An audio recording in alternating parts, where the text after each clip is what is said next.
باللہ من الشیطان الرجیم بسم اللہ الرحمن الرحیم۔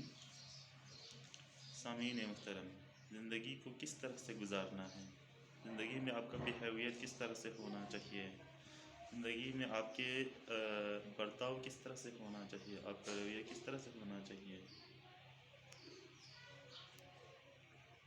اس کو سمجھنے کے لیے میں آپ کو ایک ایگزامپل دیتا ہوں۔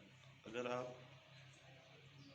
دودھ کو تنگ کرے گا تو وہ دہی بنے گا، اگر دہی کو تنگ کرے گا تو وہ مکھن بنے گا، اگر مکھن کو تنگ کرے گا تو وہ گھی بنے گا۔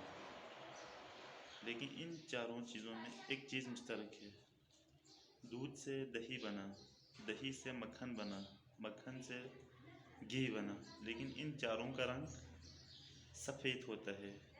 مطلب آپ کی زندگی میں جتنی بھی پریشانی آئے، جتنے بھی دکھ آئے، جتنے بھی مصیبتیں آئیں، کبھی بھی آپ اپنے اندر کا رنگ نہیں بدلنا چاہیے۔ مطلب آپ کے اندر جو سچائی ہے وہ آپ کے اندر جتنی بھی پریشانی ہو اس کا رنگ نہیں بدلنا ہے۔